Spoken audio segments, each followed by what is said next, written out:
What's up, everybody? Welcome to episode 127 of Value Town. I'm ChanManV, and I'm joined today by two distinguished guests. We've got from Team Tempo Storm and father of Watchstone. We got JustSaiyan. What's up, buddy? Not much. How's it going, man? Good. God, just that chill voice, man. That's why I love listening to your stream. It's because if I have a long day, it's been stressful, I just go to JustSaiyan stream, and it's like, everything is going to be okay, guys. I don't know. I feel like some of the discussions today might get a little bit heated, but we'll see. Gonna break. You have a pretty gravelly, sweet voice. I agree. And then, of course, we got our friend of the show from Team Splice, and I would say father of the rat race, the rat. What's up, man? Everyone's a father these days. Yes, of course. We're all fathers, man. But Noxious Guys is gone. He's going to be back next week. I think he's in Poland doing a Gwent tournament of all things. So yeah, it's a pretty big prize pool. Yeah, so it's like 100K. Good luck to him. Life coach has been hard at work though for months. It's a single elim 100K tournament. This is like the first official tournament, right? And they just kind of went out the gates blazing here. Yeah. The prize pool, at least. I think it's smart. I think generally it's smart to try to get as much exposure as possible. But yeah, we got lots to talk about today. But before we do, I just want to mention that this episode is sponsored by Ting.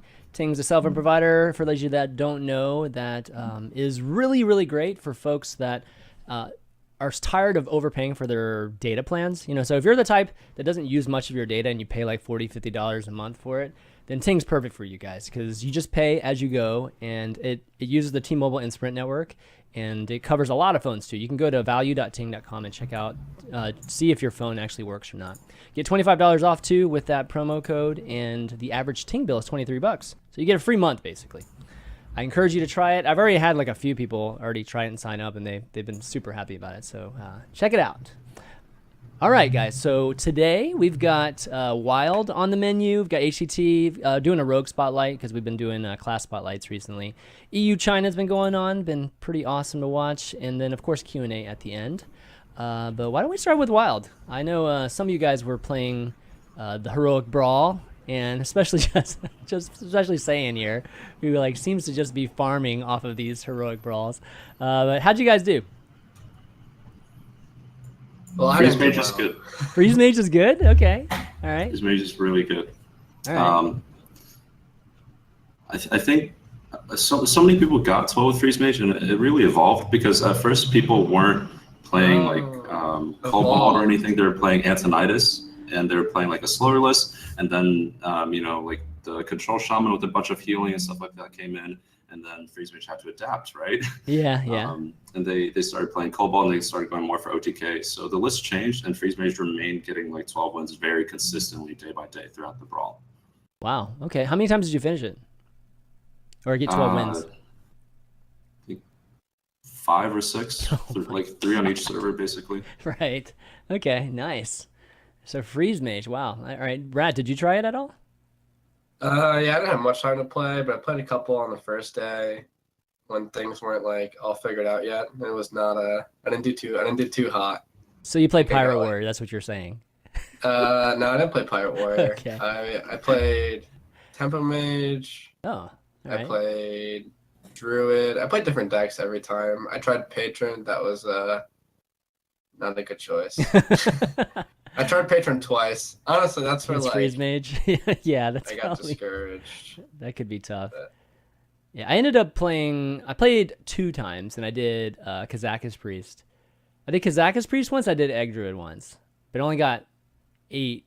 I got 8 and 6, so didn't do too well on this brawl compared to the others. But I don't know. I thought both of them could have gone. I think Egg Druid was doing well for a lot of other people. I think I just ran into a couple bad matchups in a row. And then the Kazakus Priest was fun, man. It's just like, okay, I have 30 cards that are all above average. This is awesome. But then, you just mulligan wrong, or you just have bad luck in the mulligans and you get screwed. But opened my eyes to Wild. I never played Wild much. I had a lot of fun just, getting decks ready and just playing whatever on the ladder, just getting ready for it too. And Blizzard recently announced, right? They're taking the top, or they have a tournament for the top 64 in Wild. So wanted to get your thoughts on that too. You think any the pro players or the HCT circuit players are gonna try for any of these Wild tournaments? The Rat, I'll have you go first. Yeah, I mean, there's definitely some people trying. I don't see myself trying. Well, A, I delete all my wild cards because they said it wasn't going to be a competitive format. God. B, I did the same, yeah. Did you do the same too? Why would you do that? because they said that it would not be a competitive format, Oh my- so I figured I wouldn't need the cards. Need That the being dust. said, I don't think they've released the details on the tournament yet, but I'm not sure it's worth the time anyways. But you'll definitely still see some people competing in Wild because they have nothing else to do. Like Frozen is down for sure. He's already qualified for BlizzCon, so there's pretty much that's no true. reason for him not to try. Yeah. In Wild. Yeah. I mean, Frozen should just be the poster boy for Hearthstone, right? Like, he just loves the game. It's actually insane. Like, you've made BlizzCon, but you still play 7 to 8 hours a day. It's a passion at this point. Yeah, he finished top 10 right last season. That's great. You don't even need the points. You're just robbing someone else of a top 10 finish. Less competition, right? Well, it's one of those things where you want to keep up to date, and I think the longer you wait, the longer, the more of a, just a ramp up you have to do last minute. And, we saw a little bit of that. I think it was Tice, right? Tice last season qualified super early, and I felt like he just kind of cruised the rest of the year. And then, kind of had to get ramped up like last minute. So it's good for Frozen to keep up. And I wonder if Wild, you think there's a future for Wild in just a separate HCT circuit? Anybody? I mean, it's a tough question. Like in other card games, they have like multi-format tournaments. Like a lot of the bigger tournaments are multi-format, but they usually include like a constructed format and then a non-constructed format, which is they call limited in other games. Which for us, that would basically be like arena. Yeah. There's some tournaments that include double constructed formats. But I don't know. I don't know if Wild is enough different than Standard still yet to like justify it being like, I don't know, a part of a tournament or something.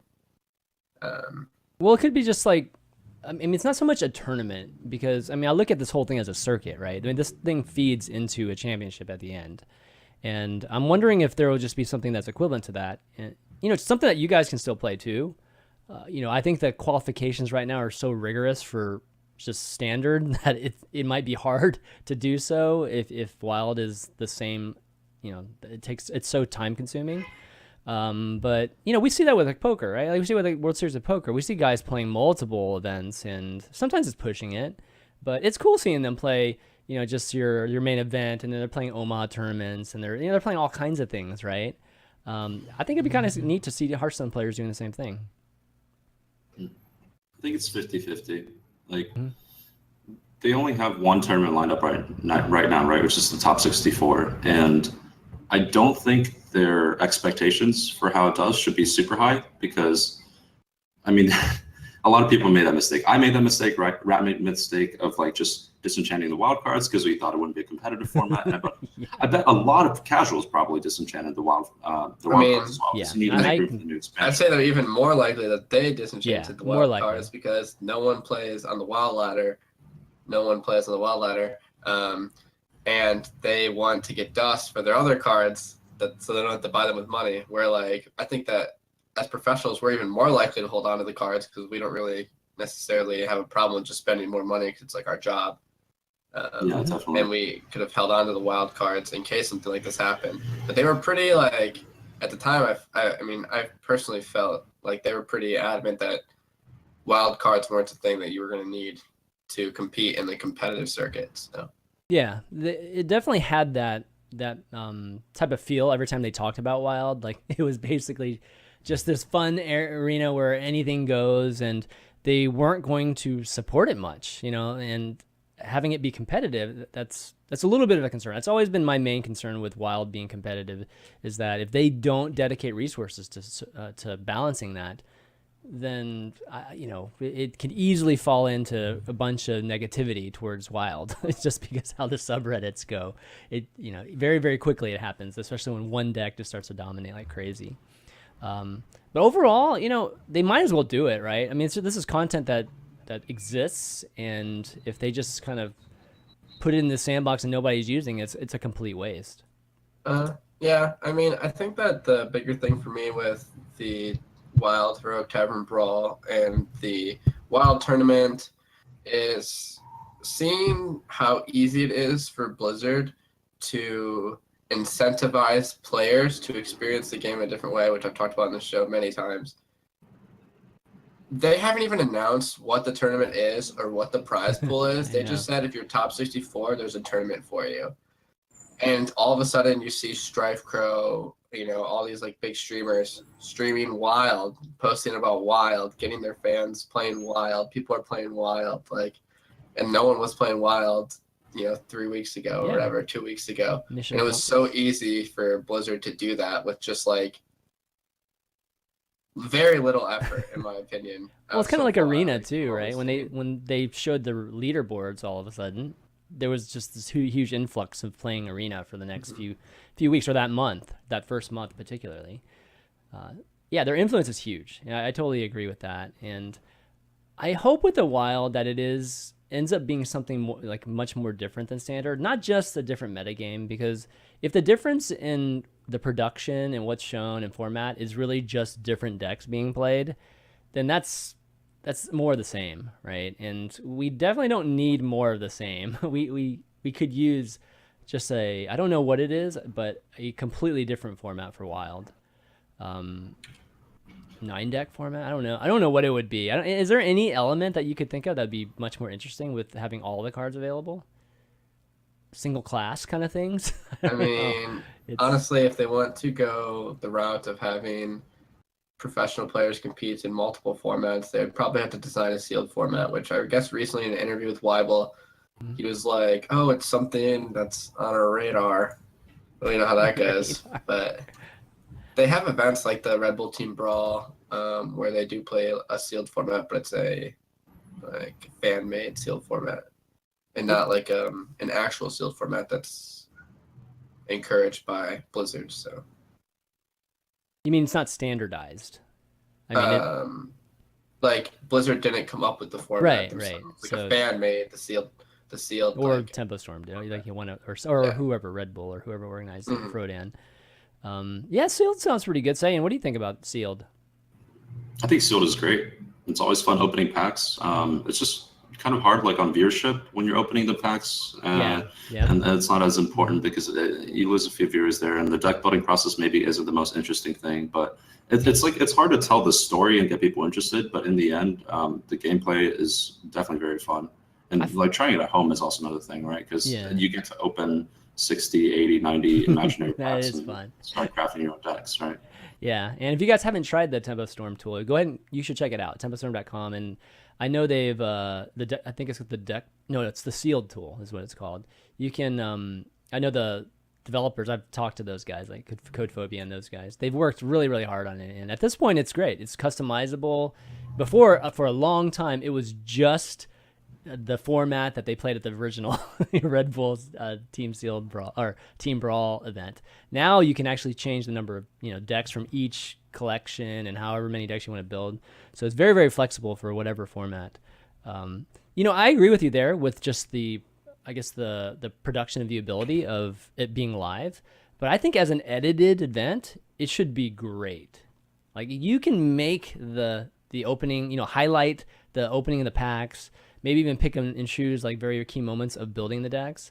And I mean, we make highlight videos all the time. Everybody in the community makes highlight videos. You could definitely do that and then have it lead into maybe a live portion of it. So that was the one thing I wish was, in this recent one, and maybe the next iteration of the Team Brawl they'll do. But yeah, I'd love to see Sealed. You think it fits better in a Wild scenario than, I guess, a standard one? Wild's always got a hard story to tell as well, just because so many new people would play Hearthstone, right? How are you going to try and catch people up on a year and a half worth of card history? People who have never seen Dr. Boom or people who have never seen Mad Scientist, all this kind of stuff. If you join the game new, it's just where does the appeal of Wild come in? You're not going to spend that much more money on joining Wild, especially when the audience isn't that big. And it's it'll always be for the old guys, right? Yeah. Like, the people who remember Boom, the people who want to play Boom again, things like that. And it'll kind of escalate as we go in like Hearthstone's future. But it's hard to say right now like how much it picks up. Like I don't know how popular Legacy is in Magic, but I think it's got like a similar effect as that. I mean, it's like you actually, I mean, if you want to be a grinder, you like have to play Legacy at some point probably in your career, honestly. Like maybe not heavily, but decently, and like Modern too. But you also need to be able to play Draft and Sealed, so there's definitely like a lot of varying formats in Magic that you need to be able to play to like actually be successful in that ecosystem. But I mean, like Sealed, they could, if someone like really wanted to grind out the details and like make Sealed balanced, like chances are Sealed is imbalanced right now, so you need to make it balanced. And if for sure you can, A, if you can balance it, B, if you can find a way to get people to understand the format easily or like readily, like that's a huge deal. Like in Magic, they have drafting, and they'll gladly show you someone drafting their draft deck. Like that's like people actually just tune in to watch people. That's the most draft. fun for me. All that stuff before the actual play. It's like I've seen the play a million times. That's not new. Yeah, it's everything else that's cool. So like obviously with the Sealed tool as it is now, because so as a viewer, I haven't used the Sealed tool probably. So I'm not familiar with the Sealed tool. I'm not familiar with the experience. So to me, it really is just you opening 90 packs. Like, I don't know what each card and each pack means for your Sealed deck. Like, I don't know, like, what's coming together. Like, I can see it maybe, like, a little bit, but I don't see it, like, so readily, like, as I do in Magic, where I could see you open a pack and get one card, and I'm like, wow, I know exactly what that card does in this format because I've played this format. Oh, you got that card to go with that card?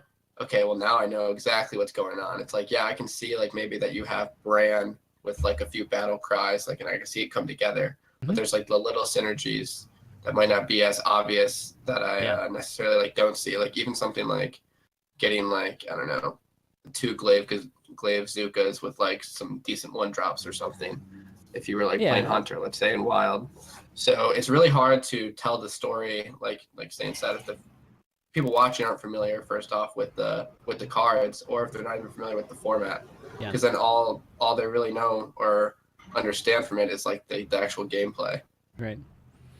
Okay. Well, again, this is going to be the first Wild tournament, so I'm hoping there's going to be a lot more to come, and hopefully more formats, and maybe Sealed in the future too.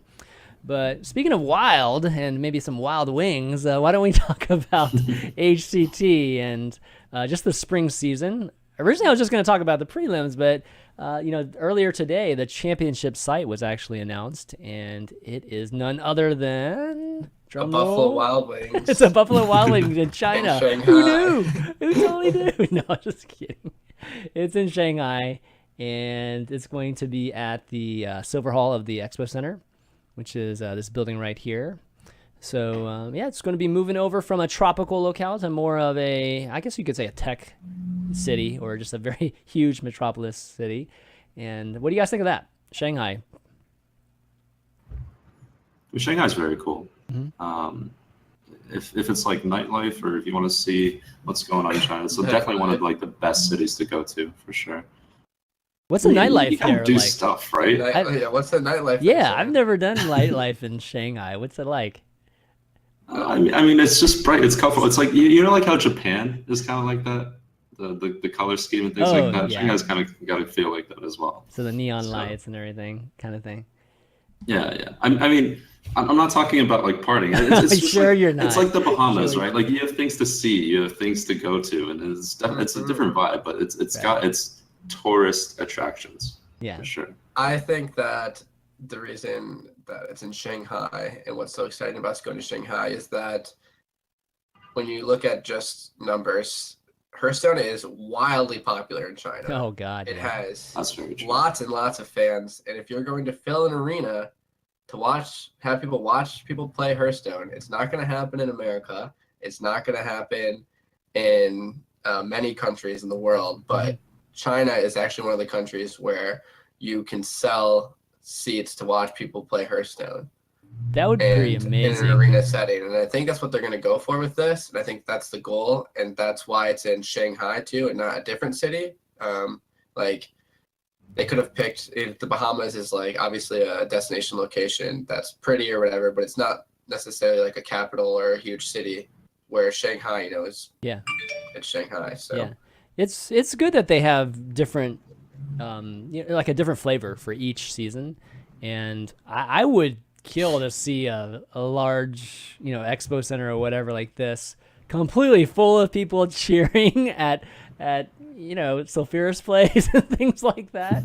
I think that would be pretty amazing to see in Hearthstone. What's the biggest crowd we've ever seen? Like live crowd. Do you guys remember?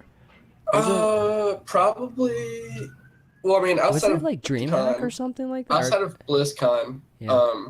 probably the European 2015 BlizzCon qualifiers. Was Gaka versus Tice? Where Those games? no, that's BlizzCon. Where was that? The tournament where Pavel threw against Life Coach and Osaka qualified to BlizzCon. Where was that though? Like what venue was that? It was in a stadium. That's why. Was I'm saying it? that. Like they had Oh, okay. seats. Like I don't know if that was like the biggest. There's got to be bigger crowds. There's got to be bigger crowds in China. Honestly. Oh like, yeah, the for Gold sure. Series or I'm just something. trying to think. But in terms of like Western events, that's the last time I remember seeing like an arena. It might be one of the only times I've actually seen players play in an arena. Mm-hmm. That I remember at least. Because I know like in Korea they also played when they had the OGN League and stuff. So Yeah, they played in like a studio. But that'd be pretty hype, man. How do you guys feel about playing in an environment like that? I'm down. I'm down. Yeah. Okay, so not distracted and you could be focused. I mean, I'm gonna be more focused on an arena stage than I am a Buffalo Wild Wings. Oh man. Okay. Sayan, how about you? Let's just say like you had islands in the crowd and you're like literally sitting on your own thing, surrounded by people. Would you have a hard time focusing at all or no? I mean, just give me some shades or something, so I can't see the crowd, right? Like you want peace and quiet in the end.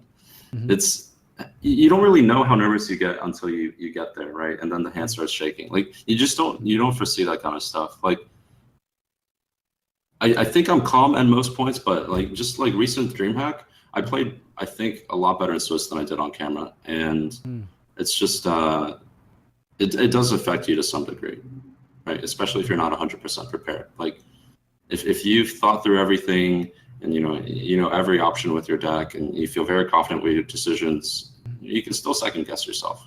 Yeah. In those moments, it's not guaranteed. It's just you don't really know until you get there. Right. That's what I'm trying to say. I mean, even DreamHacks is like, so I've played in obviously a lot of tournaments. I've been to a lot of different venues, and even like the most recent DreamHack at Austin. At one point, there was like a band playing right next to the play area, and I have my music with my headphones in like full blast. I still hear this band over my headphones, and it's like it's one of those parody bands.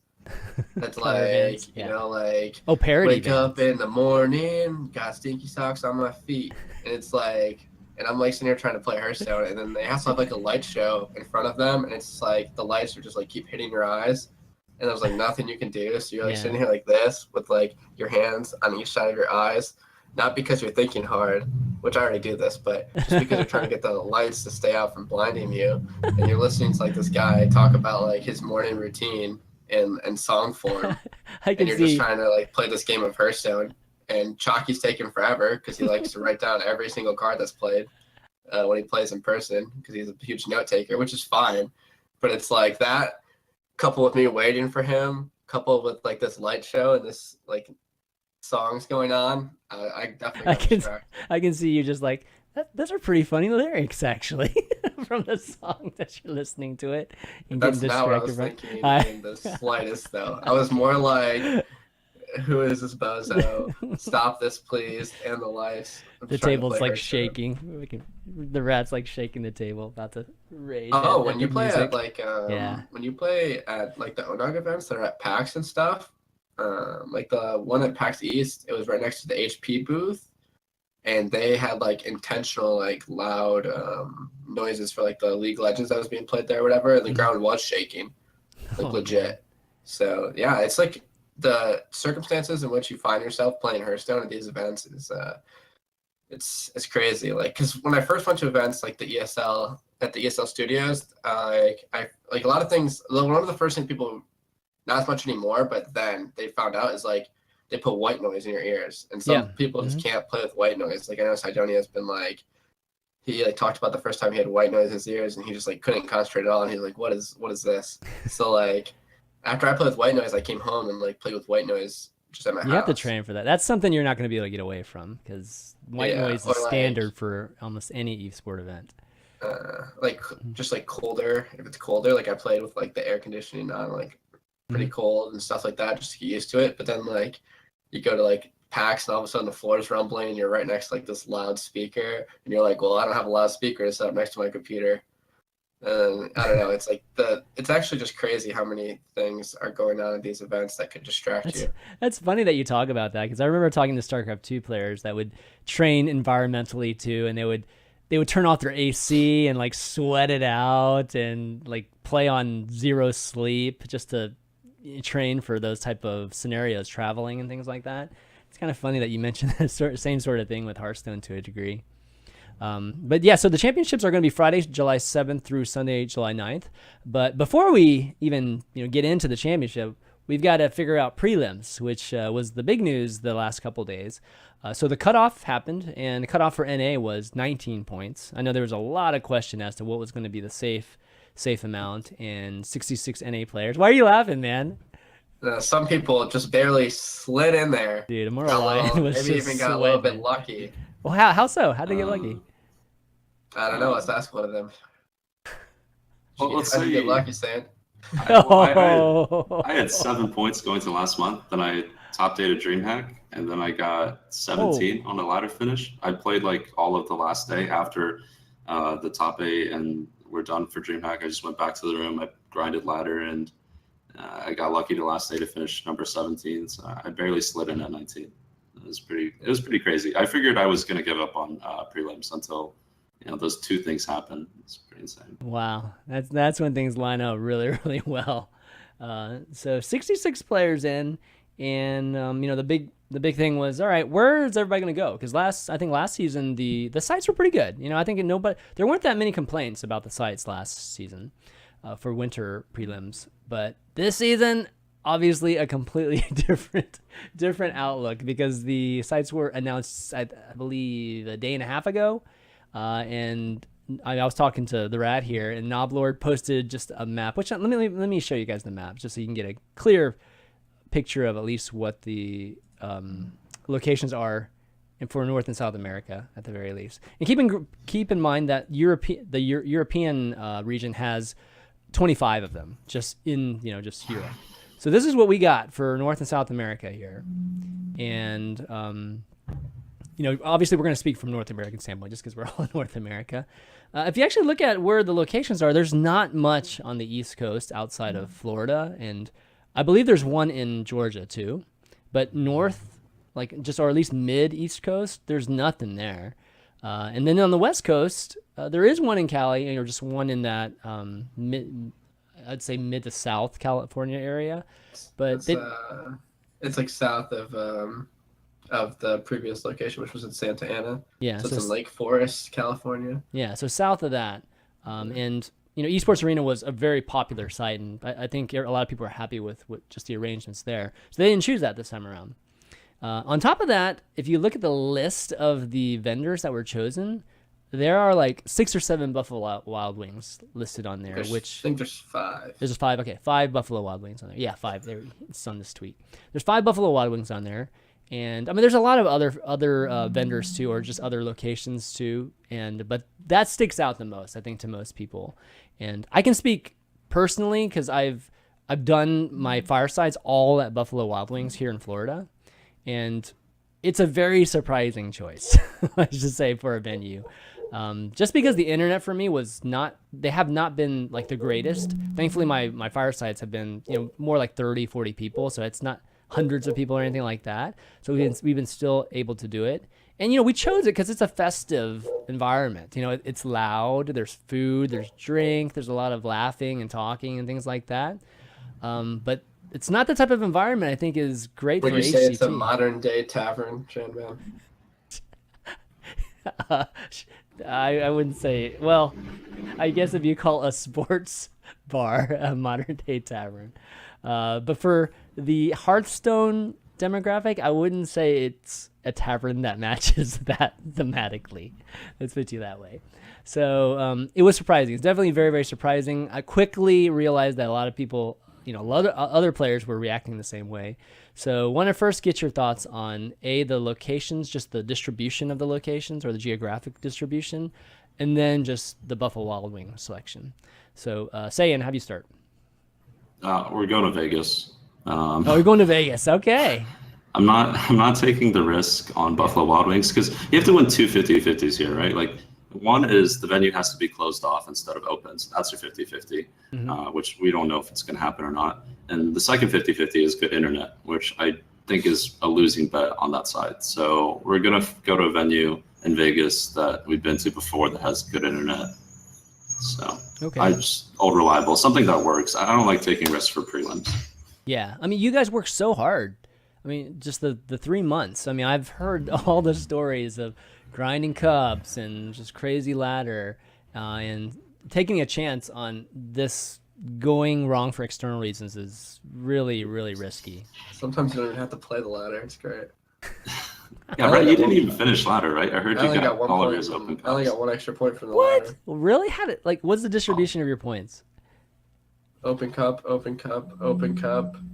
3 points from legend ladder. 1 point from a top 200, which I didn't even need in the end. I could have got 19 points instead of 20, and still qualified. So I could have qualified without even playing on the ladder. That's wow. And That's I got crazy. 2 points from one top 16 major.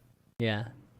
The man. But even that's if I didn't awesome. attend that major, even if you didn't attend, if you were in prelims last time, you came in first in 3 open cups, and you got legend 3 times, and you would have qualified. Yeah, yeah. So you actually didn't even have to play to finish on the ladder to qualify. But that's from America, though. In Europe, they need more points, and that's not a reasonable thing in Europe. You're going to need at least 1 ladder finish, I believe. Because they needed, like, I don't know what the cutoff was, 24? 24. It was a lot higher. It was. I'm not sure. But I think yeah, it was 24. So, yeah. might have been 25 even. But so they can't do that. But NA players can basically choose how they want to experience the game, I guess, in that sense. I don't like the ladder at all. And I'm a huge Not fan a huge of watch playing in stoner, huh? tournaments. So, yeah. All right. So what side are you going to, Rat? I haven't decided yet. Pretty up in the air. It's obviously like a pretty hot topic, like the locations and stuff. I'm hearing rumblings of a possible East Coast location Popping up like a new one? popping up. Okay. I mean, why not? If you can get it. Nothing confirmed yet. This is what's really interesting, and it's like, it's not even that. I mean, okay, it is for a lot of people that they don't want to play Buffalo Wild Wings. Like personally, the Buffalo Wild Wings location works really well for me, and I still won't be attending it. Out of the premise that I don't want to support players going to Buffalo Wild Wings. I don't want to give it a shot. Basically, like, even if it was like 5 minutes from my house, I would still go somewhere else. Ouch. Just based on principle. Like, I want to show them that I don't support this as a concept. There are some good venues that were chosen, like the Raiders Esports in Toronto. I've been there. I played at prelims there. That's a good venue. GameWorks in Seattle, I guess, is a good venue. What interests me is that they have such a wide array of venues. Like, they weren't consistent at all. It's not like they only have Buffalo Wild Wings, you know? It's like they have some Buffalo Wild Wings and some of the original like venues or some of like the better venues. Right. And they definitely dropped the ball by not having an East Coast venue. And then when you add the Buffalo Wild Wings and you kind of have this thing where it's like, we want you to play Buffalo Wild Wings, all of a sudden people on the East Coast are like, we have Buffalo Wild Wings here. What the hell happened? You know, it's like we could have easily went to one of our Buffalo Wild Wings. Well, I think and since they're flying out admins to go to like the different locations, and it's not like the location has to be where an admin's at, they're bringing admins to locations. I don't see any reason why there isn't a location in the Northeast. And they do have the player distribution to look at. Like, they can actually look at the player distribution and they know where those players live. so they could even like tailor the locations to be able to fit where the highest density of players are, which would be, you know, unfortunate for someone who lives in like Alaska, for instance, but that's just how it is, you know.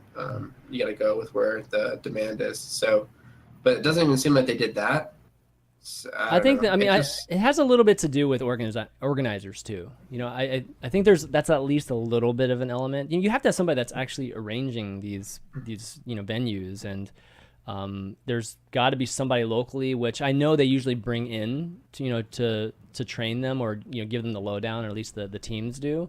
But, you know, each of these sites requires at least one person or two people just getting everything together, right? Just working with the Buffalo Wild Wings or whatever, and getting, you know, making sure everything is there. So maybe there was some issue with that. I mean, I can imagine everybody that did it last season would probably be up for doing it this season too, unless it was a total disaster. The Esports Arena's done it every single season, and they didn't even ask them this season. Yeah, so I don't know. Maybe trying to give opportunities to other folks too. I don't know. But I mean, they replaced it with the Buffalo Wild Wings, and they're going to have to fly somebody in to handle that, or they're going to have to bring someone from somewhere to handle that, because that area, I'm pretty like familiar with the area and all of the, like, it's not like there's fireside gatherings there or whatever. Like, there's not like there's an established admin base there. Also, like a couple of the other areas, it's similar. So okay, I guess like it's a little. Once you find out that they're actually bringing in talent basically to manage the Buffalo Wild Wings locations, then you realize they're like definitely trying to accommodate, you know, like the Buffalo Wild Wings and like make sure that they work out. So I think it's definitely some type of either partnership or partnership ideal. Some deal that's being for worked the future. out. Yeah. Or they want to see how it works out so they can do it in the future. Yeah. I mean, maybe they want consistent branding, and all the prelims are played at Buffalo Wild Wings, which is naive in my opinion, because I don't think that even if you made all the prelims players play at Buffalo Wild Wings, that this would be like a thing that the public like went and watched, because I don't think that the public wants to go in person to a Buffalo Wild Wings and watch the players play for prelims necessarily. All the players aren't in the same location, so you don't necessarily know who's going to be at the location you're going to. So it's not like I can just say, oh, I'm going to go watch the prelims, my Buffalo Wild Wings, and StrifeCro's going to be there in person. So once you don't know where the players are going to be in person, they could just play online, and you could go to Buffalo Wild Wings to just watch them play. You know what I mean? Yeah. I mean, that's what I was going to lead to next, is whether, you know, this whole concept of having, you know, different sites and even just taverns, bars, whatever you want to call it, you know, just sites that may potentially have been fireside sites in the past, or just the general concept of having a fireside with the prelims is even necessary. You know, like, I get having locations around, you know, the U.S., around, you know, South America and everything, just so people can go, you know, and you know, have some kind of streaming set up, you know, and there is some kind of production to it. But why not just pick the best places and that's it? Like, who cares if everybody else gets a different, you know, gets a chance to organize their own prelims? Like, I don't really care about that for the players. I just want the players to be able to, you know, be in some kind of production, you know, so we can all see it stream-wise, and, you know, be maybe in their hometown or something kind of close to that. But as long as they're doing a good job, whoever's at that site, then just keep doing that. Just keep using the same site over and over again. Like, don't change something that's already working. I mean, there's a lot of... It's so hard to sustain that, though, right? Like, the whole move with Buffalo Wild Wings, is just consistency and reliability, right? Like, the site managers change. I mean, Blizzard can't curate individual sites all the time for every single prelim. And they have to keep track of who's managing that place. They have to keep track of, you know, sending out the devices, making sure that the internet is good there, et cetera, et cetera. Like, there's a lot of factors, right? But if Blizzard just makes a partnership with Buffalo Wild Wings that says, we give you, you know, 150 PCs to spread across these locations so you have what it takes, and then we help you upgrade your internet. Okay, sure. It gets done, and they can also like put some of that responsibility on Buffalo Wild Wings for them to manage themselves as well. So it's just like, in the end, consistency and reliability, and plus this partnership just makes sense. But as a player, like, going into the first prelims where Buffalo Wild Wings takes so much coverage, is just like, I mean, I'd rather go with what works in the past at the moment, but I can see where they're going. No, I mean, I think those are good points, but it's a much different thing when it's announced that, hey, Blizzard's partnering with Buffalo Wild Wings to run these prelims because of all those things you mentioned logistically, you know, and the reasons why. It's different when they're just, hey guys, Buffalo Wild Wings is just showing up on the list, for sites, and everybody's wondering what the hell, But that's the thing, right? It's like I understood that you have successful firesides at Buffalo Wild Wings. It's like in Florida, maybe we make that a venue and see how it goes, but you don't take away the other venues in order to like accomplish that. And there's a little bit more that goes into it. It looks like Racy just tweeted that the Cave is now a prelim venue. Okay, great. He didn't include any. I don't see any proof, but and the Cave's in given Virginia, what by the I- way. yeah, it's a very good one. Place esports too. location. Yeah. Yeah. Given what I've heard, that would make sense that happened because I think that that's something that was going to that was being looked into because of the lack of an East Coast location. So Okay, that's good. I mean, it's good that these sites, if they're willing to do it, Blizzard's adding more sites to the map now. yeah, there's other ways to look at it too. Like the guy who is in charge of the firesides there, his name is Weva. I've met him a couple times. He's a pretty passionate Blizzard fan and like gamer, and he's pretty passionate about Hearthstone and organizing the events. So the fact that they didn't contact him originally and that he was taken by surprise when his venue wasn't listed and he hadn't been contacted is a little concerning, especially considering the fact that he had he had actually gone to they had like a summit of admins at one point of innkeepers, and he went to that. And people don't really realize that the innkeepers throughout the country are actually connected, and there's various ways they do that on Facebook and in groups and whatnot. Right, and they've, like you said, they've all flown in, and the Blizzard team has some of them trained them at least. Yeah, at least I know before the last one, I believe all the innkeepers that hosted the last one flew in and were trained. Like I know Amy and Orlando did, and a few of the others. So it's smart of Blizzard to do that. They have to make sure that they understand what the facilities needs and just what the requirements are, even just for the environment for the players.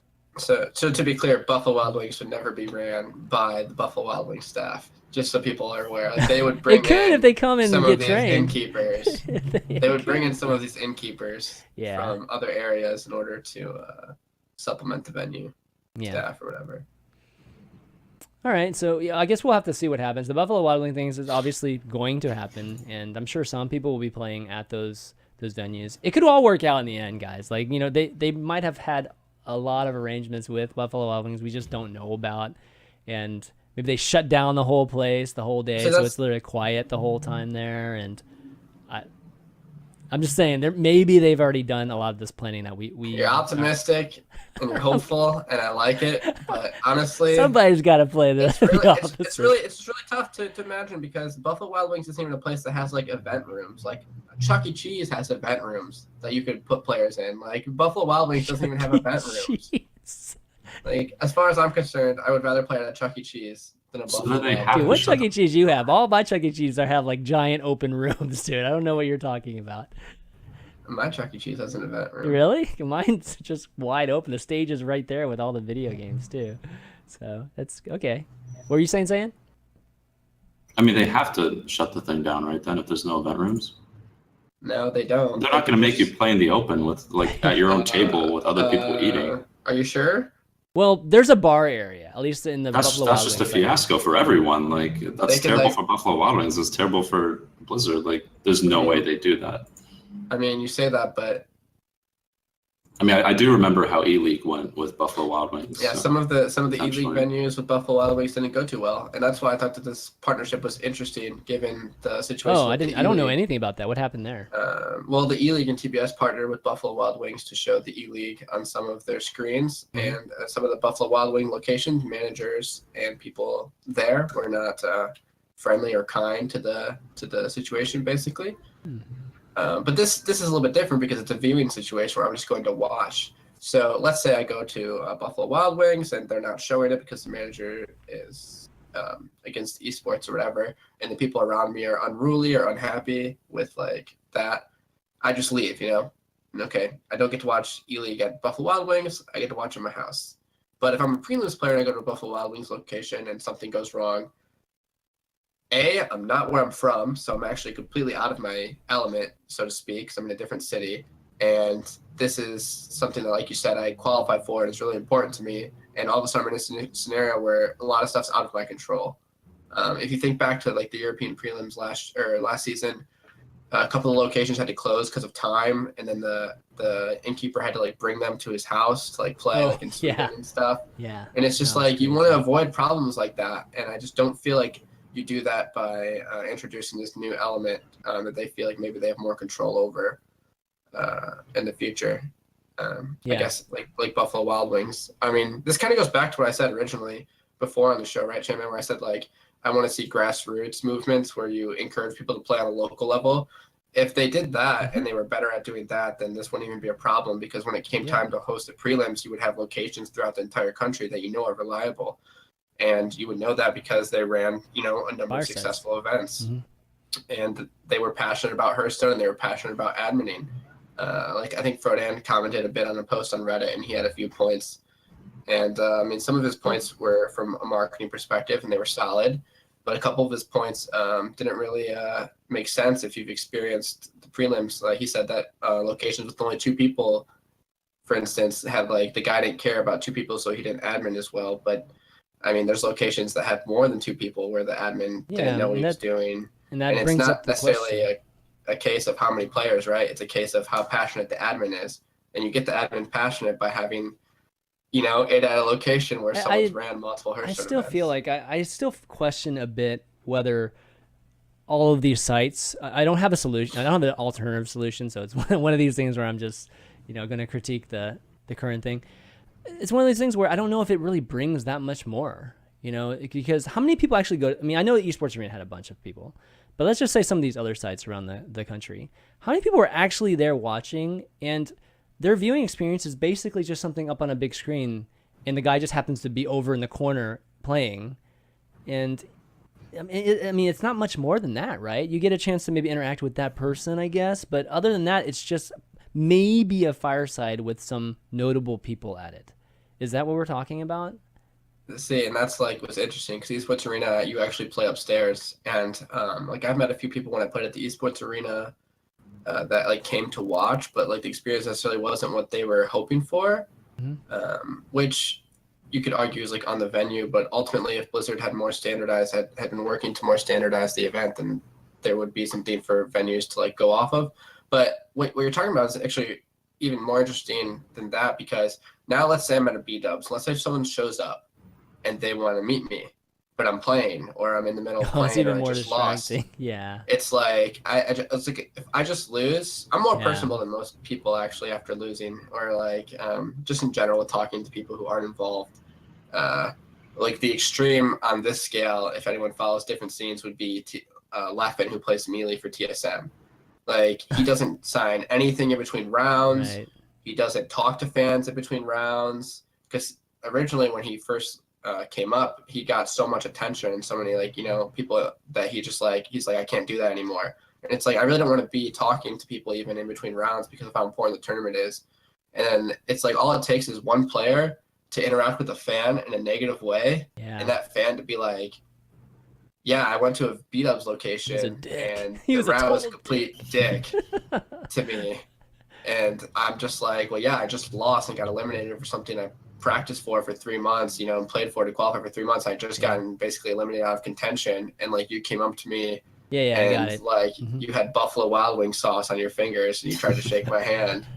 It's like, of course I was a dick, you know, but like, great job, man! Yeah, he's got all this buffalo sauce under his mouth. That would. And I'm just sitting there thinking, this guy's a problem with the world. Yeah. But, so it's just, it's just interesting, I guess. It's definitely. I mean, absolutely. And the thing for me is that if it's not much more than just a viewing experience for the people going anyways, then why go to all this extent to have all of this stuff planned? And it is a way to maybe get the firesides going even more, and just just these kind of local events by forcing it with this type of thing. But the net result is I'm just wondering if all of this planning and all of this stress and all this crazy stuff they're going through is really worth it in the end. It's like one thing they could consider is just bringing all 66 people somewhere. I mean, it's expensive, but you could bring. I think that's probably the most ideal thing, is actually bring people somewhere, or you just have them play from home. Why didn't you have them play from home? Well, we talked about that before, right? Like the playing from home like enables more cheating, but there was already cheating still going on. We talked about this on the one show we covered, the HCT. We did. But they did move the Tavern Hero qualifier online, and it happened weeks before, so they don't have a Tavern Hero on Friday. They don't have something that's like holding them back. So they have definitely acknowledged that logistically that was something that in person didn't really make much sense, and they moved it to an online competition. So yeah, I mean, we're moving to the point where that's why it's so interesting, right? They want to make prelims more of a they want it to be an experience. And I understand that, but if you're going to go that route, you need to really really sell it. Yeah, I mean, this concept of having a bunch of different sites around the US or whatnot, it's kind of cool. Yeah, I kind of get it, but logistically it's like it's a nightmare, I'm sure, on their end. So why not just pick like 3 sites, maybe figure out travel accommodations for those people at 3 sites, because it's just whoever you're closest to, whatever you're closest to. And if you can drive there, great, that sort of thing. And then just kind of create that more of a controlled environment with only 3 sites versus, we're looking at 20 here, right? And that's worldwide. And worldwide we have got like 60, 70 or something like that. And yeah, of course that's a logistical nightmare, having to deal with all those innkeepers and things like that. I mean, you do want people to be accessible. So then you start painting a spectrum where it's like 3 venues or 70 venues. It's like, well, I only have to drive 4 hours now. That's great. And then you start, and no matter where you go on the spectrum, you also have to ask yourself, is it better if it was online? Like, even though people can cheat and play in calls, is it better if it was just online? Like, once you start talking logistics and you start getting into like this, this type of deal where it's like people can't even go because the traveling will take too long, that type of thing. Yeah, and people have to invest. I mean, they could potentially be losing money out of this. And, saying before the show, we were talking about even just like minimum prize for each of the folks participating in prelims. It probably should be higher. It's like $100 right now. And given that people will have to buy plane tickets, or at least some folks will have to buy plane tickets and a hotel stay, they could easily be out $500. Yeah, I mean, the majority of people shouldn't be losing money to compete in something that they earned. Mm-hmm. Agreed. That's it, yeah. That's a bigger. That gets into a whole nother area. We can talk about, we could probably talk about that. But Clash Royale did just announce their competitive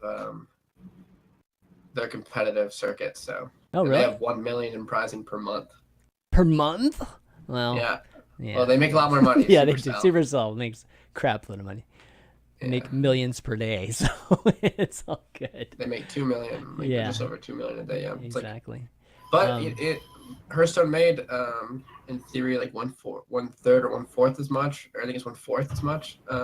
So really? You start like really thinking about it, and it's like, well, they made 500 mil last year, so they don't make anywhere near Supercell money in that regard, but they're not making money. Yeah, they're doing just fine. They're definitely doing just fine. All right, well, we'll see how it plays out. What's the dates on the prelims?